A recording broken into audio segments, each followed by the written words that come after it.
Now, ladies and gentlemen, we will begin the Gsdr session 1. This is titled, What Gives an Impact in Changing the World to Achieve SDGs?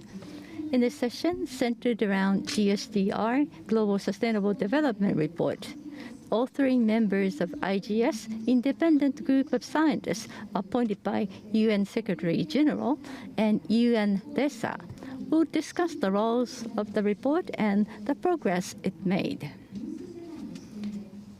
Also, from the perspective of youth, we will have full discussion on Gsdr. This is going to be a bilingual session. Select the language of your choice in the special website. Let me now introduce the facilitator of this session, co-representative of SDGs SYW, Moiko Onuki. Now, please start the session, Ms. Onuki. Hello, everyone. I'm co-representative of SDGs Y. My name is Moiko Onuki. Now, without any ado, we would like to begin the session. To start off, I am pleased to have Senior Sustainable Development Officer, Dr. Astra Bonini, to talk about the roles and significance of Gsdr 2023. Dr. Bonini, the floor is yours. Thank you so much, Ms. Inuki. It's really a pleasure to be here on behalf of the UN Department of Economic and Social Affairs and the Secretariat supporting the independent group of scientists writing the 2023 Gsdr. I'm just going to share my screen because I have a few slides to share as I present.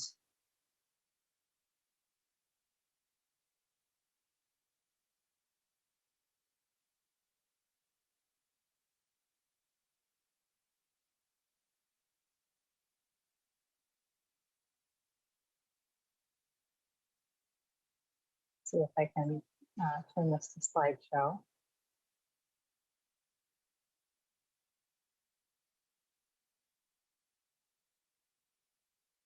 Okay, not sure if I can turn it to slideshow, but let me just move ahead in any case so as not to spend any more time. Just to start, excellencies, ladies and gentlemen, dear colleagues, it's really a pleasure to participate in this important forum.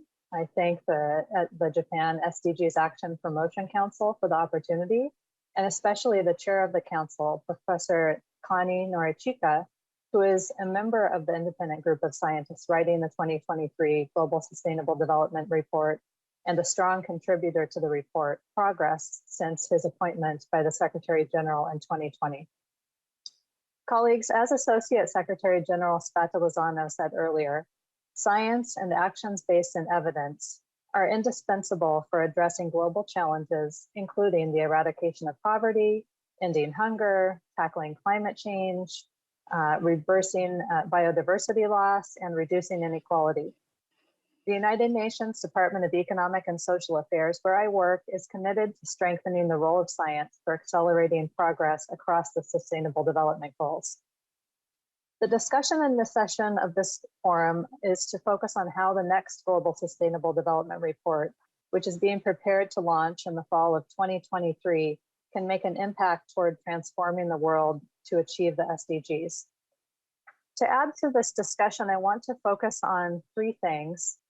The first concerns the context and background of the Global Sustainable Development Report. The second considers some of the key messages that emerged from the last Gsdr, which was published in 2019, that remain relevant today.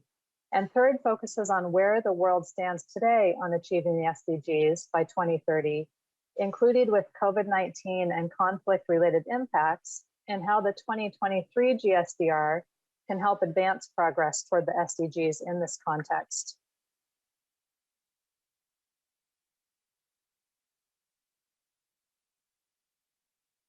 I'm trying to move to the next slide and I'm having a bit of trouble doing that.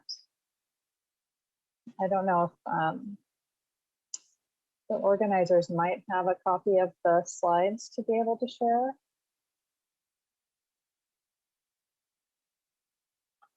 let me move forward in any case.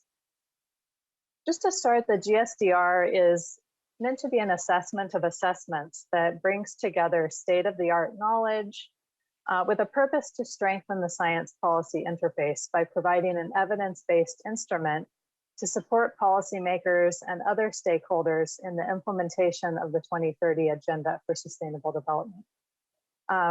The Gsdr really originated in the Rio +20 conference, which took place in 2012, so it has a long history.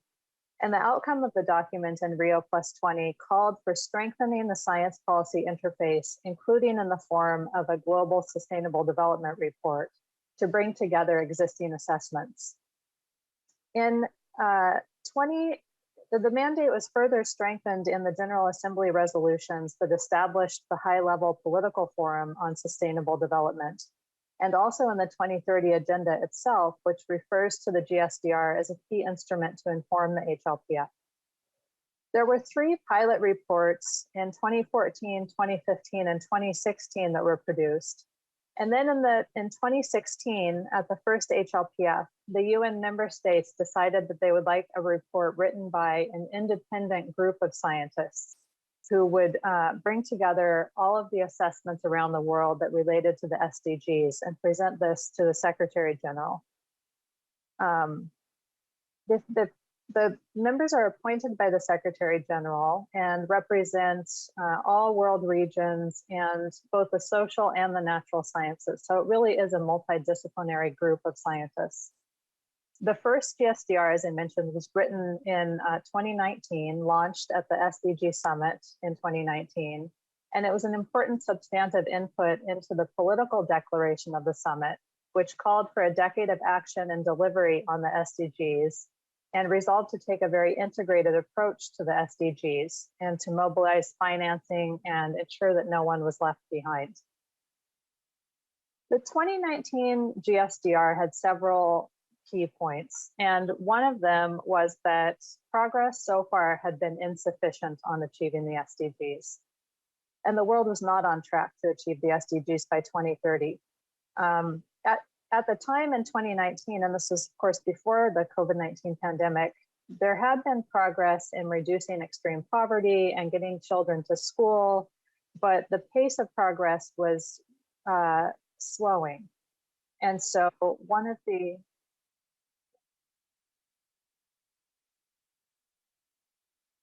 please go ahead. Stop the sharing? Yes. Oh, perfect. That would be excellent. Thank you so much.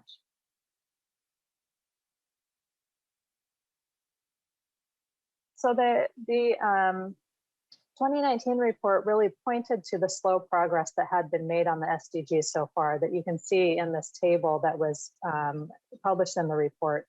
And the most concerning part is this column on the far right where the progress is actually moving in the wrong direction. And these were areas including inequality, climate change, and biodiversity loss that were threatening to push the world toward tipping points with really too little time for adaptation. Next slide, please. Looking at this challenge and the fact that progress was not really moving fast enough, the scientists who wrote the 2019 report encouraged policymakers to take an integrated approach to the SDGs.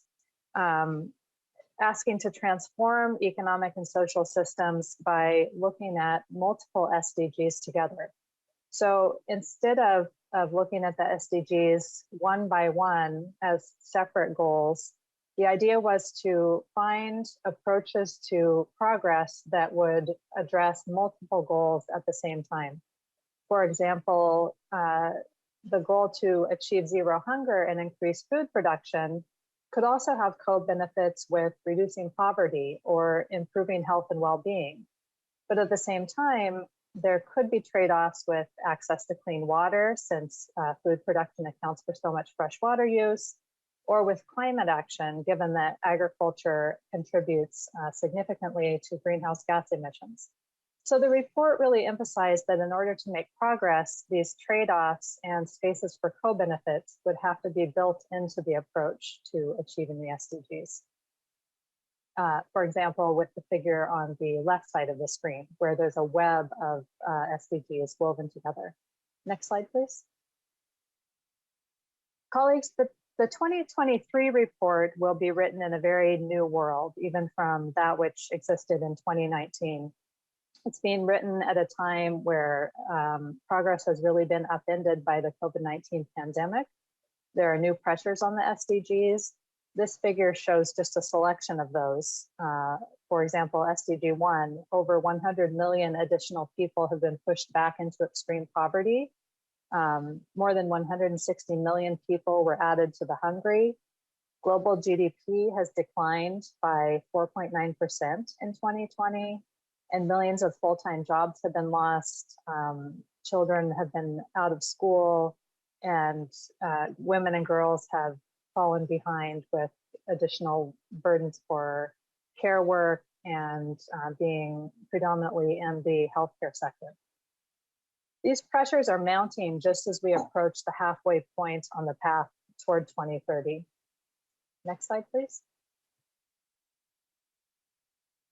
The IGS then is writing the 2023 report at a time where there's substantially new challenges in the world, but I think they also see this as an inflection point where there are opportunities to really push forward on transformative change and use the mantra "Build Back Better" to reverse some of these declines that have been happening on some of the SDGs.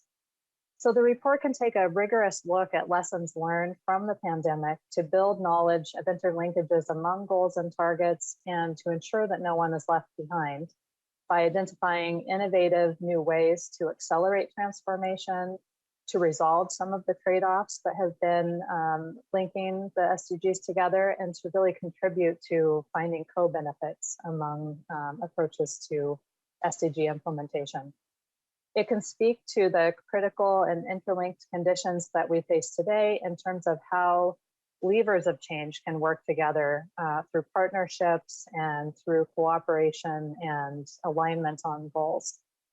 And looking ahead, it can really be a tool for strengthening the science policy interface so that society is prepared and equipped with knowledge to meet other challenges with greater resilience. The pandemic was a global crisis that we're still grappling with, but climate change, natural disasters, conflict, humanitarian crises, and other shocks are always on the horizon. And I think the Gsdr can really illustrate how important science is to address those issues. Additionally, the Gsdr scientists are keenly aware that the report is not only a product, but it's a process that can advance collaboration among actors in science, in government and civil society, and the private sector in all regions of the world. Indeed, communicating science and building trust and finding inclusive ways of producing evidence are among some of the key issues the 2023 Gsdr aims to address.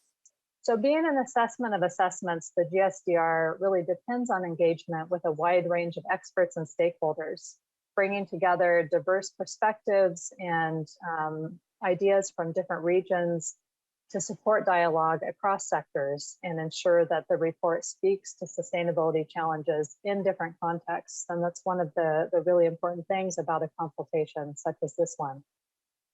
The examples of SDG actions that will be presented during this forum are sure to enrich the report and contribute to strengthening the broader science policy society interface.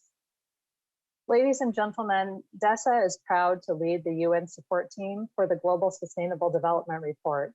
And together with the other UN task team members, we stand ready to assist this important work on the 2023 Gsdr.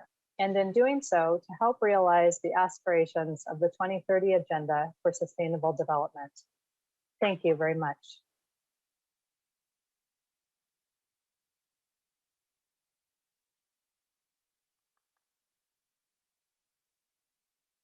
Dr. Astra Bonini, thank you so much. I'd like to invite Professor Kanye to make a comment.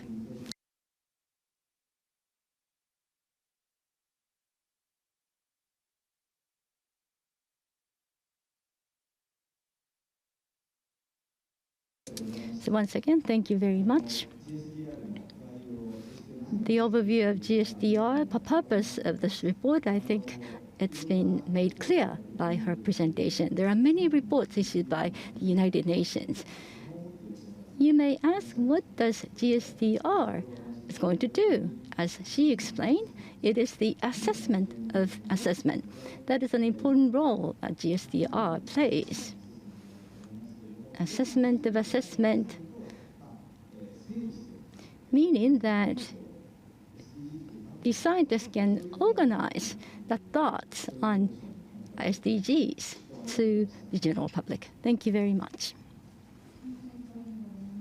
Thank you, Professor Kanye, Chair Kanye.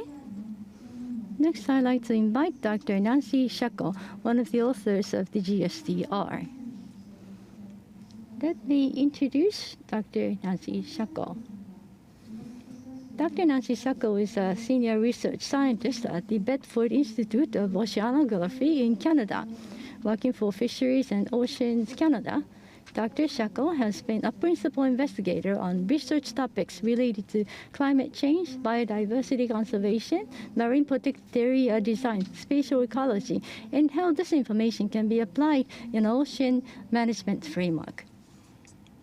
She had served on national and international committees, most recently as a member of the National Climate Change Science and Knowledge Plan, the Committee on the Status of Endangered Wildlife in Canada, and the International Council for the Exploration of the Sea. Dr. Shaco, the floor is yours. Thank you so much for such a gracious introduction. That was wonderful. And also thank you to the Japan SDG Action Forum, and especially to Kania Norachika. I'm very pleased to be here. And I too will share my screen.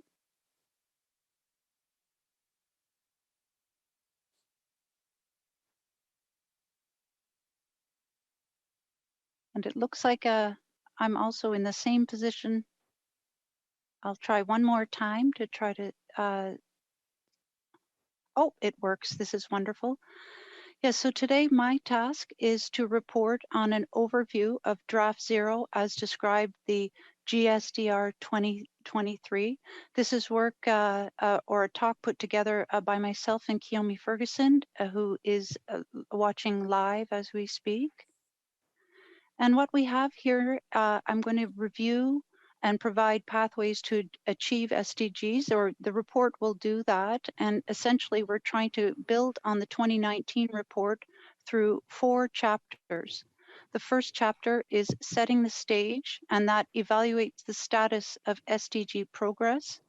The second chapter will look at accelerating transformation towards the SDGs. The third chapter is going to concentrate on tools for sustainable development as co-chaired by Kania Norachika. And then the last chapter is on science, society, and policy for SDGs. So I'll move quickly to the first chapter. As you can imagine, COVID-19 has slowed the progress of SDGs. Astra Bonini went through how the difference and the gap and the exacerbation of poverty throughout the COVID-19. But even though that has all happened, the uptakes of SDGs as a principle and as concept has grown both globally, nationally, and subnationally. Both the knowledge and the awareness is growing. Academic research on the SDGs has increased by 10 times since 2015, and voluntary commitments and multi-stakeholder partnerships has grown. And as of now, there are over 6,000 partnerships registered on the partnership platform. This chapter will also review important trends. We have long-term trends. These trends are still dominated by biodiversity loss and climate change, both biodiversity and a stable climate being the foundation of our economies and societies. But rising factors include economics, demographics, and the infodemic, which is too much information that can include mis and disinformation, and how that works against both science and the SDGs. Chapter 2 is going to work on accelerating transformations towards the SDGs. And here we are building on a framework. You can follow my laser pointer that was developed in the 2019 report that described 6 transformation or entry points from human well-being and capabilities, sustainable and just economies, sustainable food systems, energy decarbonization with universal access, urban and peri-urban development, and global environmental commons. These are accompanied by levers, which are governance, economy and finance, individual and collective action, and science and technology. Each of these are used throughout a leverage point, which can be deep or shallow, and they have an effect on the 6 transformations. What is new this time in the 2023 report is adding a phase for transformation, and that's over here. So we can imagine in an emerging sustainable pathway, we have different stages. So at the beginning of the stage, this is just the idea stage, and then we move to the emergent stage in which there are many impediments. And this is, for example, where it's hard to get a grasp on change. Nobody likes change. But then finally, there is a tipping point when there's an agreement or a consensus among nations or within nations that leads us to the acceleration stage, and there's a transformation, and then it's stabilized. At the same time, we can have unsustainable pathways, dominant unsustainable pathways that are resistant to change and are resistant to break down, but at some point there will reach a tipping point at which time it does break down until it's phased out. And chapter 2 will focus on that and the tools that can be used to advance that. Chapter 3 is focusing on tools for sustainable transformation, and that we can achieve sustainable and just economies through, for example, sustainability supply chain management. As we've seen around the world, companies are taking sustainability actions on their own and expanding their actions by exerting influence on their supply chains.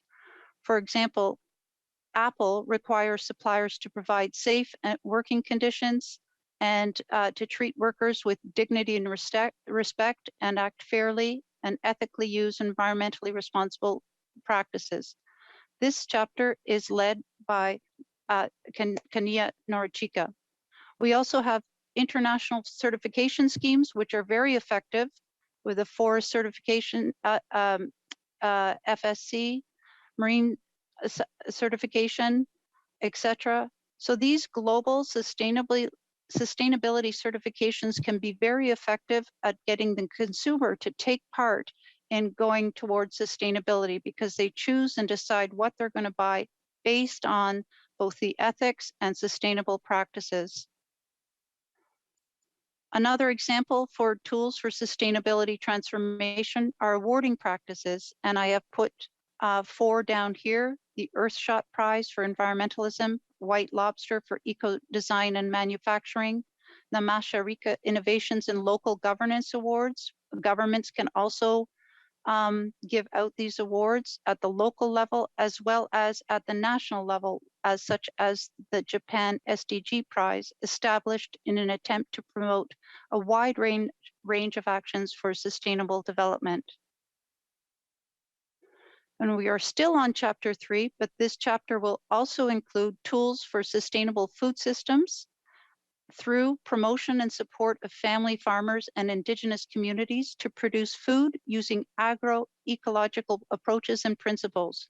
Those principles also include development of cooperative ownership models, new market mechanisms, and support the circular and solidarity economy. They also promote the establishment of participatory and inclusive governance. So this part will give case studies and show how this principle will interact and cross many SDGs. The chapter 4, the science, society, and policy, we will focus on, or we are focusing on, enhancing platforms for the exchange of science in society and policy. Any action is contingent on science-based policies or on some evidence that it works. And policymakers are accountable to those society values and objectives. And it's important that we are all part of that. All forms of knowledge contribute to the society progress.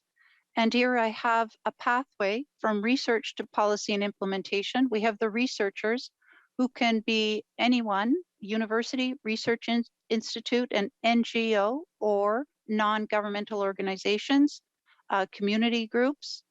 And that research or evidence is given to policymakers at the government, ministry, or business level, who then make a policy and then have to make a plan or action to implement that. And that implementation is done by local government, private sector, or community. So where we are now, or what we're exploring in the chapter, is that we have very highly developed global level, not so well developed local level, or we don't have it universally around the globe. The field of science policy interface, that is between science and policymakers, is growing.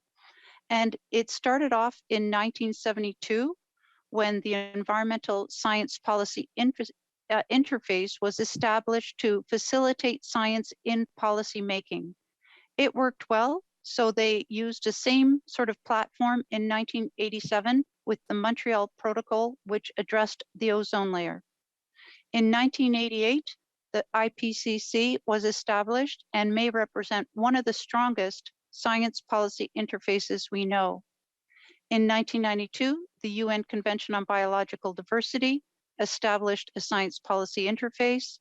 As well, in 1994, the UN Convention to Combat Desertification, and in 2012, the IPBES on Biodiversity and Ecosystem Services. So this is an example of science policy interfaces that are very good at the global stage. They're very useful, and they have proved so useful that in 2016, several people, including the International Science Council, decided to take a deeper look at how to develop science policy interfaces at national, regional, and to enhance those at global levels.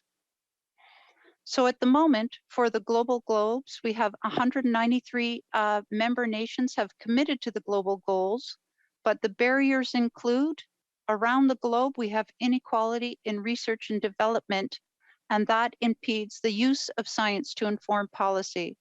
On average, the high-income countries have more money to spend on research and development than do the low and middle-income countries.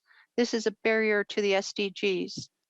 As well, there is a gap between policy commitment and policy implementation.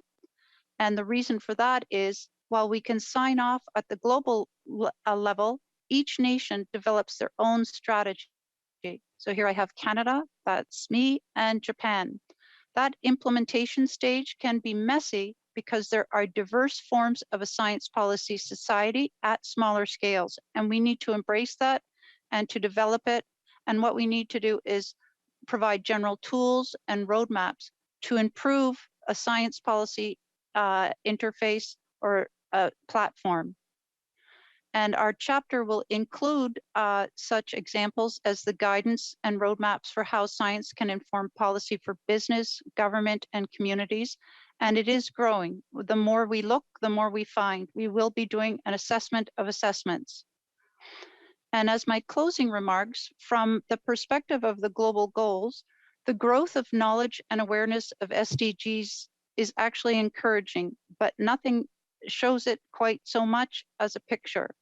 And here we have a picture of the documents by year in terms of academic research on SDGs. And we can see this rapid exponential growth showing documents on SDGs from 2012 to 2021.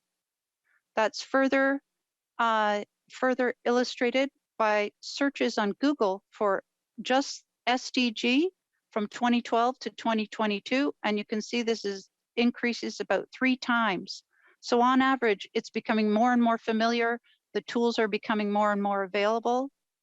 And then finally, the number of partnerships registered by SDG. This would be a graph of the statistic I gave to you before, but it is growing. all over the world, and most of them are in life underwater. And my closing remarks would be, despite the COVID-19 setbacks, the growth of knowledge and awareness and tools and roadmaps is very encouraging for us to think globally and act locally, and to continue working towards those global goals. And that would be the end of my slideshow. Now I have to figure out how to stop sharing. So thank you very much.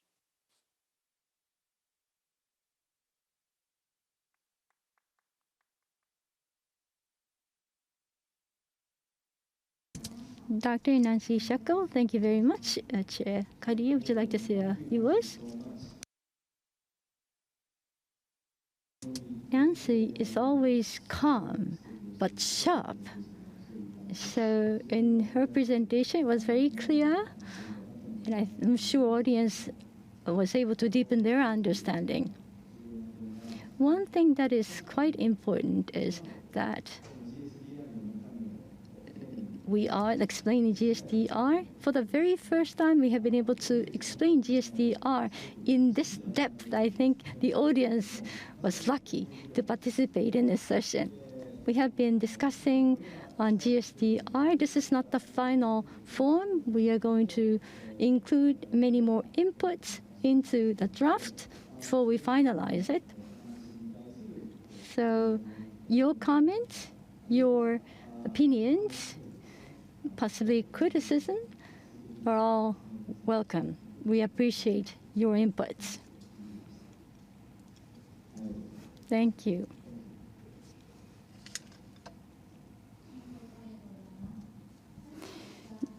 Professor Kanye, thank you very much.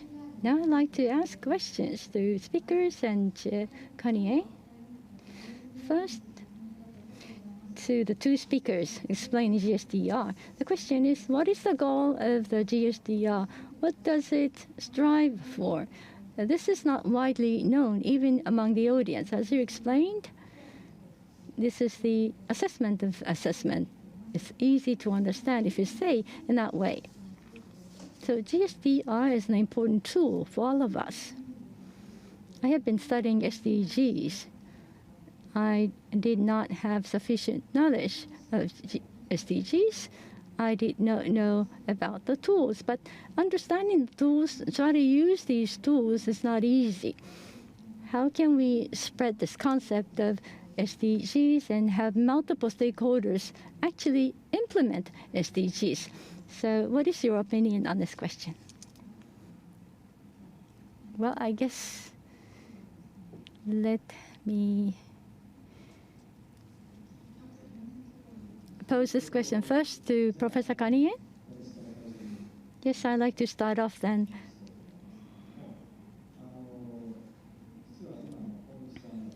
Ms. Onuki used to be my student at the university that I taught. She just graduated from the university. From the first year, she has been studying SDGs, but she did not know much about Gsdr. That's what she said recently. So this is a symbolic case. Many of the audience heard Gsdr for the very first time, I believe. As Dr. Asra Bonini said early on, IPCC, IPBES, have reports, say, on biodiversity, and it's been reported in news programs. It's more well-known. A lot of people in Japan, more than half, according to this year's survey, 70% of the Japanese population know about SDGs. There has been heightened interest. Google search since 2020 has tripled about SDGs. So we know a lot about SDGs today. Now, there are IPCC report and IPBES reports. What we are trying to do is to interpret their reports reinterpret their reports from the SDGs perspectives. Biodiversity loss, climate change, women's participation, there are multiple issues. They are so complicated, it's hard to understand the whole picture. But if you look at this Gsdr report, you will see the whole picture. And what you can do is clearly presented.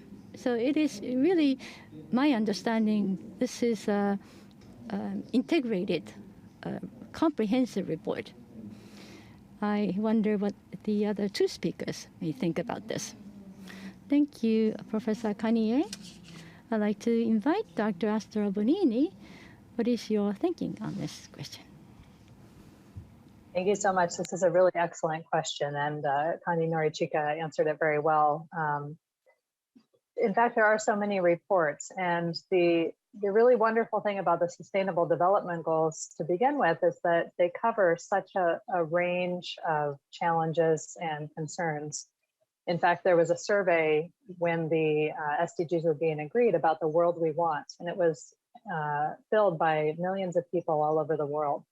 And these are some of the shared concerns that come from not only member states, but from people.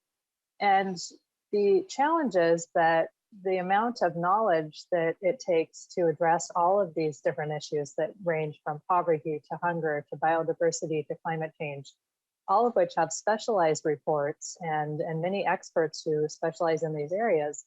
But to tackle all of these challenges simultaneously and to build a knowledge base to do this is really a big milestone, and something that I think the IGS members deserve special recognition for trying to do this, which is not an easy task. And so it requires reaching out to so many different experts through forums like this, through consultations, through calls for inputs, which we try to support as much outreach as possible. And then I think for the communications, you know, the 2019 Gsdr was the first report that was written by an independent group of scientists. And some of the lessons that we've learned through the launch of that report are that communication after the launch is also really critical, and outreach after the launch to make sure that the report has an impact on the ground and is able to shape policy decisions and reach those who can use the report to really bring about change. Because the messages are very important, but if they don't reach a wide enough audience, it can be hard to use that as a tool for changing policy. So that is absolutely something that we look forward to supporting the IGS in the post-2023 period after the report is launched to really take forward. Thank you.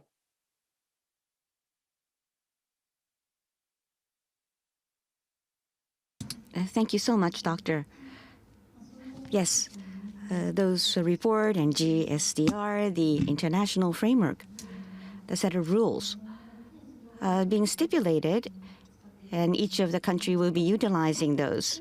So this international sort of goal or policies or framework, there are many out in the world.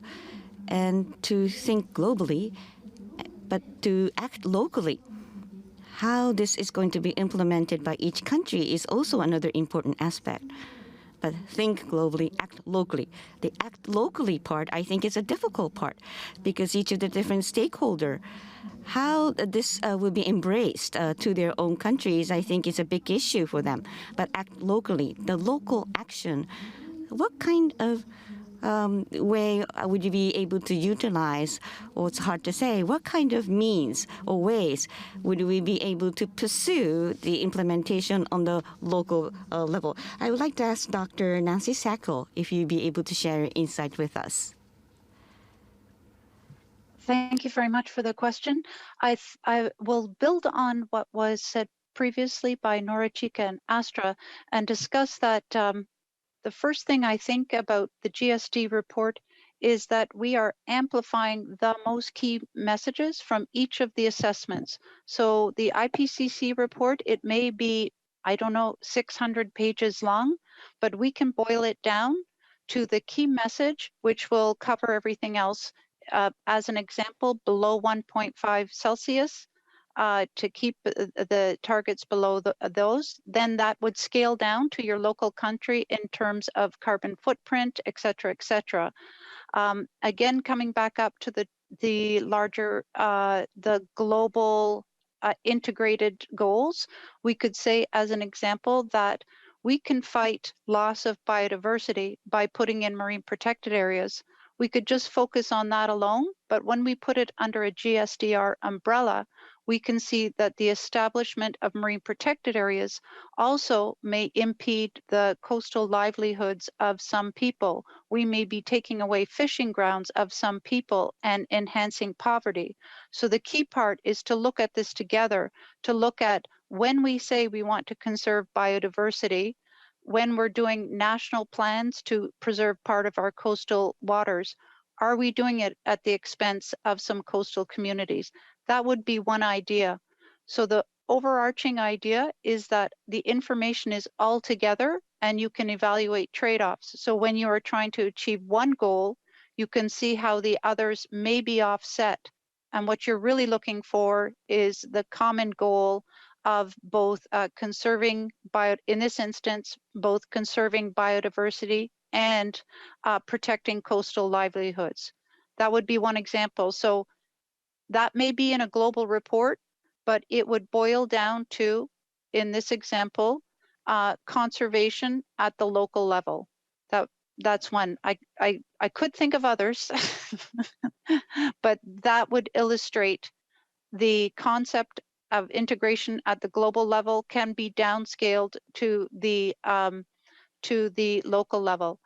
Each country is actually in charge of creating a national strategy for the SDG goals, and then those in turn have to be again downscaled into local actions. So you would follow your national strategy, which is mirroring the global goals strategy, and then work down from there. But the SDGs action in Japan is working very, very well. So thank you. That would be my answer. Thank you so much, Doctor. So, Chairman, Mr. Kanye. So, utilizing the local example, as Nancy said, is exactly the point that has been made. In other words, maybe Ms. Astrid Bonini and Mr. Nancy Shaco may not know about the Japanese films so much, but there is a film that incident occurred on the field. So the field, many things occur on the field. So what's happening in local? What kind of synergy? There are different synergy effects. And what are the trade-off? You need to be quite specific. In other words, the specific issues occur on the field. So there are a lot of reports and there are siloed situations. We need to admit that. But in actual action taking, how can we generate synergy and to achieve minimum trade-off? So that's something that we will need to come to a solution. So that I think is a very important aspect. Thank you very much. So when you think about SDGs, synergy, trade-off, it's very important to have a holistic view on that. But on the other hand, looking at various reports, it's very difficult to think about trade-off and synergy effect.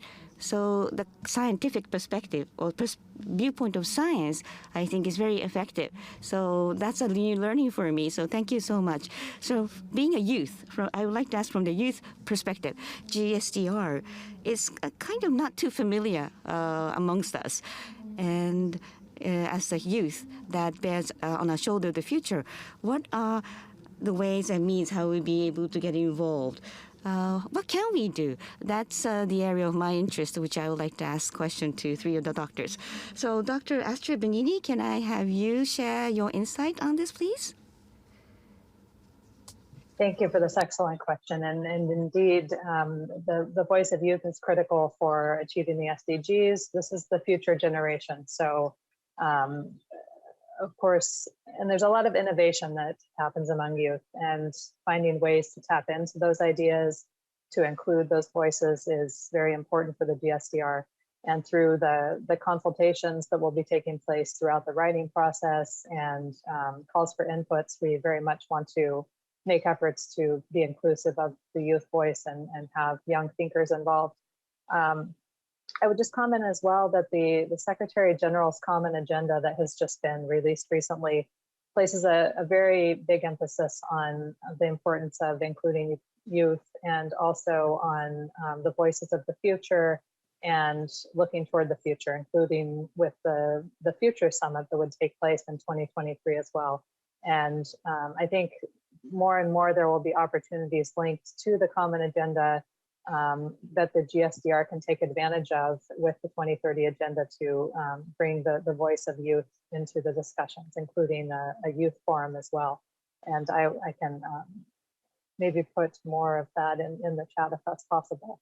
But I would encourage all young people who would like to be involved, and we try to reach out through different forums for partnerships. And we have the Science, Technology, and Innovation Forum coming up at the UN in May, and we will have innovation as a very central part of that, and hopefully many young people can tap into this and be involved and watch the forum, and we intend to have youth voices as part of that.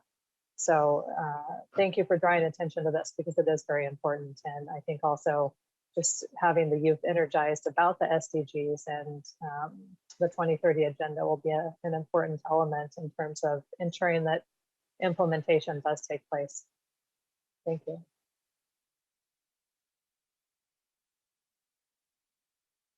Thank you. But youth can be involved.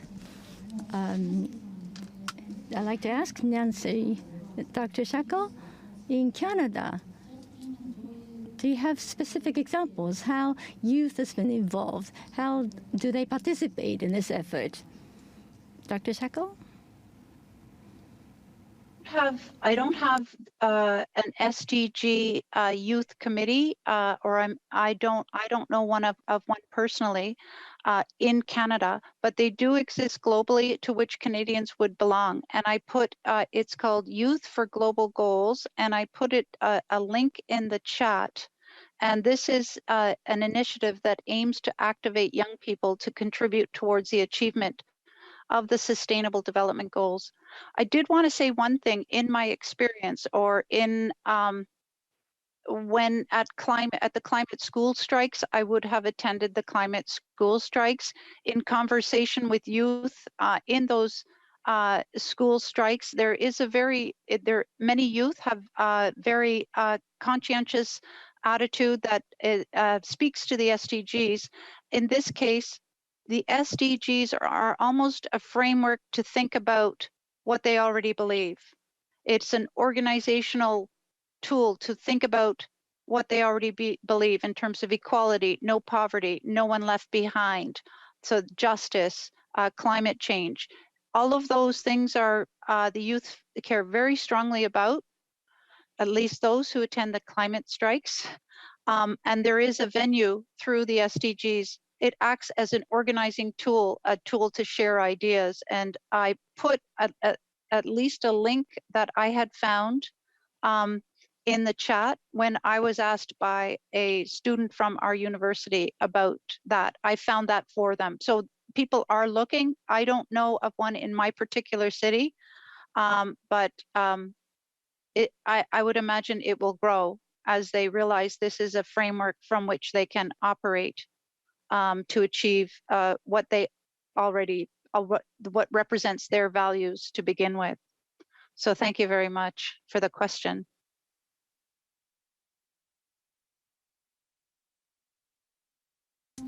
Thank you.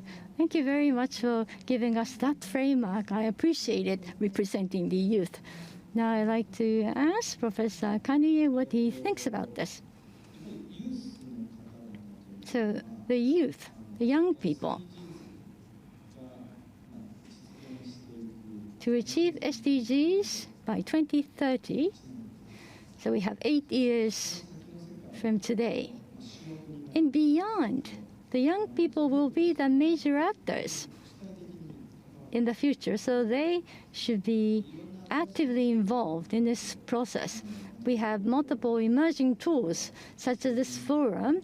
We have SNS, and the tools that our generation don't know. They are connected with each other. Utilize those tools so that we can develop the movement beyond national borders. Young people, they may be working within a nation. It looks to me that they are not connected internationally yet. So use an opportunity like this forum to get connected more widely. Expand the movement beyond the national borders. That's something that I like to see. And by doing so, they will be able to change the wider society.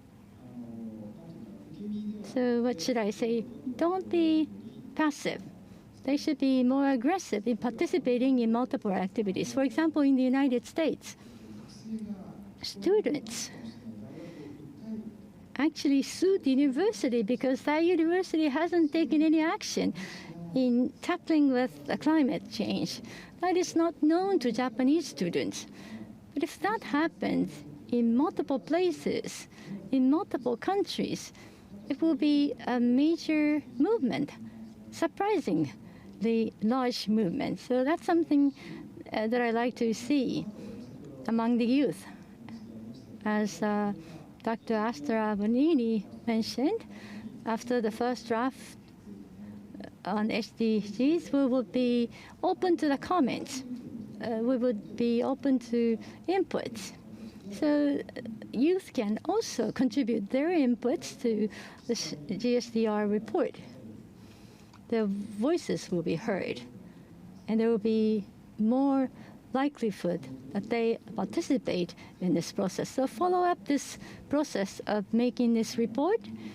Try to include their ideas into this report as well. Thank you very much, Chairman Kunye. I think time is coming quite to a close, but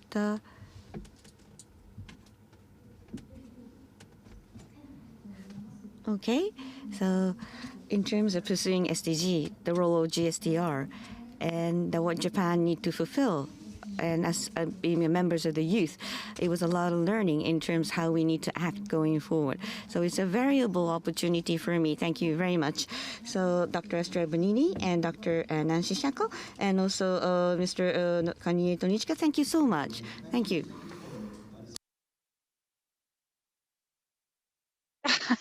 Thank you very much.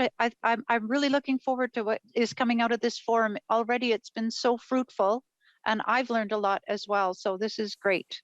Thank you so much for having me. Thank you so much. It's really been a pleasure to take part in this, and it's such a valuable input into the Gsdr process to hear from different speakers and different views. So thank you so much for gathering all these experts together, and really looking forward to hearing more of what is discussed.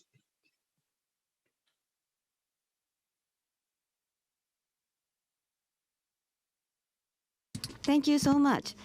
So now I'd like to pass over my microphone to the moderator. So Ms. Onuki and all the members of the panel, thank you so much. Dr. Nancy Shaco have shared on the chat the URL. So all the viewers today, please look. You will not be able to look at the chat. So we like to share this information on our homepage. So thank you so much, Dr. Shaco. So far, many surprises, an eye-opener for the discussion that has been held so far. First time, the Gsdr, the content has been described in depth. And it was a great opportunity utilizing science and establishing policies, how Gsdr would be useful in global and local. And as Ms. Onuki talked about the synergy and trade-off, it's very difficult to cover both of these areas. But in order to embrace all these, the scientists and professionals are making daunting challenges. So high expectation on Gsdr, and I believe the viewers have really enjoyed our way forward, how Gsdr will be able to implement to be in the future. So this will conclude the first session what gives an impact to the changing world to achieve SDGs? So from 11 a.m., we have the second Gsdr session, to Gsdr 2023, based on the global trend. SDG action within the trend, status quo and the future. So some of the keys for the transformation. What will be some of the keys? So this will be starting from 11 a.m. Japan time. Thank you very much.